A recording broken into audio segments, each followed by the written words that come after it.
আসসালামু আলাইকুম এসএসসি 27-28 ব্যাচের প্রিয় শিক্ষার্থীবৃন্দ, আজকে আমি তোমাদের টাইপ স্পেশাল ক্লাসে বল অধ্যায় থেকে স্থিতিস্থাপক সংঘর্ষে V1 এবং V2 এটা কিভাবে নির্ণয় করবে, সূত্রটা কিভাবে আসবে এটা আজকে প্রতিপাদন করে দেখাবো। দেখো, প্রথমে আসি স্থিতিস্থাপক সংঘর্ষটা কি। স্থিতিস্থাপক সংঘর্ষ হচ্ছে যদি দুইটা বস্তুর মধ্যে সংঘর্ষ হয় এবং এক্ষেত্রে যদি ভরবেগের সংরক্ষণশীলতা এবং গতিশক্তির সংরক্ষণশীলতা এই দুইটা সূত্রকে মেনটেন করে, তখন হচ্ছে ওই সংঘর্ষকে বলা হবে স্থিতিস্থাপক সংঘর্ষ। তাহলে দেখো, ভরবেগের প্রথমে নিয়ে আসি। ভরবেগের যে সংরক্ষণশীলতা, ভরবেগের সংরক্ষণশীলতার সূত্রটা কি? আদি ভরবেগের সমষ্টি এবং শেষ ভরবেগের সমষ্টি কি হবে? সমান হবে, তাই না? তাহলে হচ্ছে m1 u1 plus m2 u2 equal to হচ্ছে m1 v1 plus m2 v2, তাই তো? তাহলে এইখান থেকে দেখো আমি কি বের করে নিয়ে আসি, এখান থেকে ওয়ান সংবলিত যেগুলো আছে ওগুলোকে এক পাশে নিয়ে আসি। তাহলে হয় কি, m1 u1 minus m1 v1 equal to হচ্ছে m2 v2 minus m2 u2। ঠিক আছে?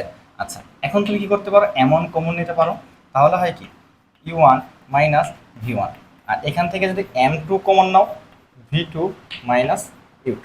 ঠিক আছে, এটাকে তো এক নং সমীকরণ, এটা হচ্ছে ভরবেগের সংরক্ষণশীলতা সূত্র থেকে পাইলাম।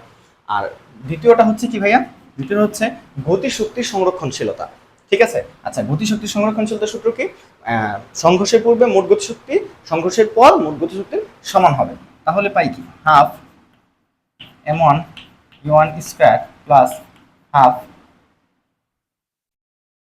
m2 u2 square equal to half m1 v1 square plus half m2 v2 square. খেয়াল করো, এখানে যদি হাফ কমন নেই, আবার এই পাশ থেকে যদি হাফ কমন নেই, উভয় পক্ষ থেকে হাফ কাটাকাটি চলে যায়, তাহলে এখানে কি থাকে ভাইয়া? m1 u1 square. ওয়ান সংবলিত যেই পদগুলো আছে এগুলো এক করি, m1 u1 স্কয়ার। দেখো এখানে আছে কি m1 v1 স্কয়ার, তাহলে এখানে এসে হবে কি মাইনাস m1 v1 স্কয়ার। আর এখানে কি হবে ভাইয়া? m2 v2 square. ওই পাশে কি হবে? Minus m2 u2 square. খেয়াল করো, প্রথমেই কিন্তু আমি কল্পনা করি হাফ কমন নিয়ে উপপক্ষে হাফ কেটে দিছি, অর্থাৎ অঙ্কটা যেন বেশি জটিল না হয়। ঠিক আছে?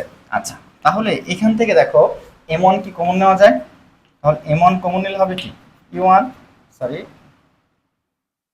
Square minus v1 square. ঠিক আছে, এখান থেকে যদি তুমি m2 কমন নাও, তাহলে হবে কি v2 square minus u2 square.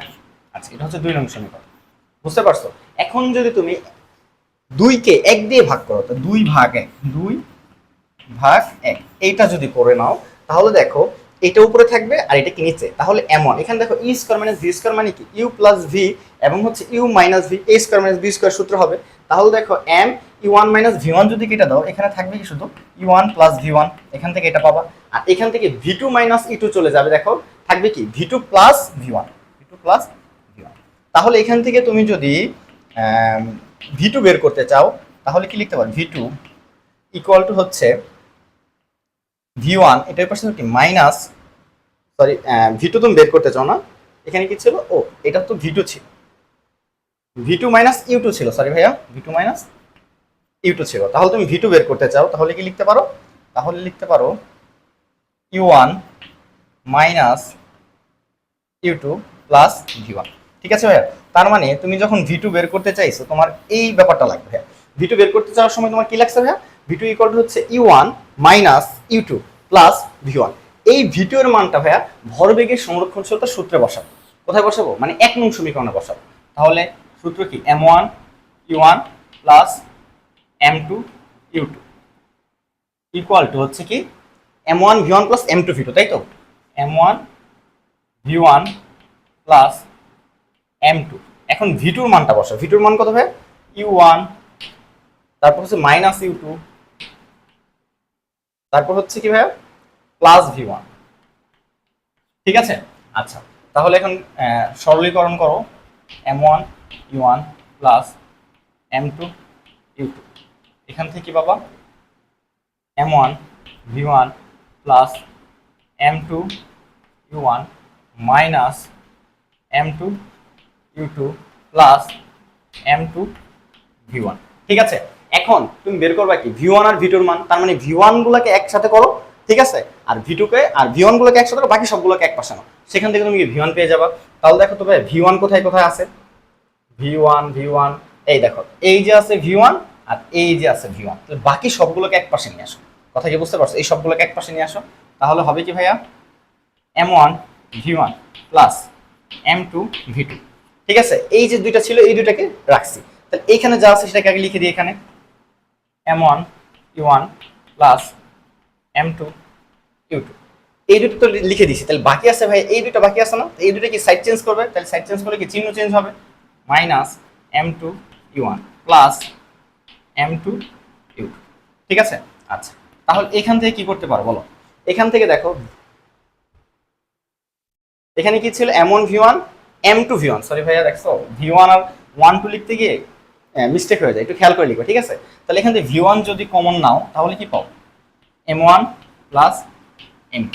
আর এইখানে কি করা যায় দেখো তো, এখানে করা যায় minus M2 U2 M2 U2, but M2 U2 হয়েছে ভাইয়া দুইটা M2 U2 হয়েছে, আর এখানে M1 U1 minus M2 U1, তাহলে এখানে কমন নিতে পারো তুমি, U1 কমন নিলে হয় কি ভাইয়া M1 মাইনাস M2, আর এখানে হয় কি প্লাস 2M2 U2। ঠিক আছে, তাহলে তুমি বলতে পারো অতএব V1 ইকুয়াল টু কি হয় M1 মাইনাস M2 U1 না, এখানে জায়গা না যেহেতু এখানে লিখে দিলাম, plus 2M2 U2 divided by M1 plus M2। বুঝতে পারছো? তার মানে যদি এটা স্থিতিস্থাপক সংঘর্ষ হয় সেক্ষেত্রে সংঘর্ষের পর প্রথম বস্তু বেগ নির্ণয়ের সূত্রটি কি হবে? প্রথম বস্তু বেগ নির্ণয় করবা, তাহলে কি করবা V1 যেহেতু বের করতেছো M1 মাইনাস M2, এগুলো কি 1, তাই এখানে হবে E1 প্লাস এগুলো যেহেতু 1 ইউজ করছো মনে রাখবা টেকনিক্যালি, তারপরটা হবে কি 2M2 U2, একটা 2 হবে আর নিচে হবে কি M1 প্লাস M2। তাহলে তোমাকে যদি V2 নির্ণয় করতে বলা হয় দেখো একইভাবে এখানে আর করার প্রয়োজন নেই, তুমি কি করো ভাইয়া একইভাবে করে ফেলতে পারো। বুঝতে পারছো? তাহলে একইভাবে যদি তুমি V2 নির্ণয় করতে চাও তাহলে কি করবা, V2 যেহেতু নির্ণয় করতেছো M2 থেকে M1 বাদ দিবা।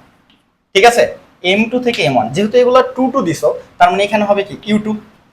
কিভাবে দেখো এটার মতো, এটাকে জাস্ট ফলো করতেছি। যখন V1 বের করছি M1 মাইনাস M2 ছিল, তাহলে V2 বের করলে হবে কি M2 মাইনাস M1, এখানে হবে U2 প্লাস এখানে সব 1 হয়ে যায় 2M1 U1 ডিভাইডেড বাই নিচে দুইটা যোগফল M1 প্লাস M2। আশা করি স্থিতিস্থাপক সংঘর্ষে কিভাবে V1 V2 বের করবা সেই সূত্রটা এখন তোমাদের প্রতিপাদন করে দেওয়া হয়েছে, ইনশাআল্লাহ তোমরা বুঝতে পারবা। তোমাদের জন্য পরামর্শ থাকবে তোমরা শুধু এইটাকে মুখস্থ রাখার চেষ্টা করবা, পরীক্ষার হলে জাস্ট এটাকে মুখস্থ রাখবা আর মানটা বসে দিবা। টেকনিক্যালি কিভাবে মনে রাখবা, যখন V1 লিখবা তখন কি M1 থেকে M2 বাদ দিবা, যেহেতু এগুলো 1 1 তাহলে সাথে হবে কি U1 plus 2M2 U2 divided by দুইটা যোগফল। আবারও বলে দিচ্ছি স্থিতিস্থাপক সংঘর্ষে তোমার V1 আর V2 মান দেওয়া থাকবে না, সেক্ষেত্রে এখানে তো V হওয়ার কোনো প্রশ্নই আসে না। যখন V1 বের করবা তখন এভাবে লিখবা, যখন V2 বের করো এটা লিখে দিবা। আশা করি তোমরা বুঝতে পেরেছো। দেখাবে নেক্সট কোন ক্লাসে। আসসালামু আলাইকুম।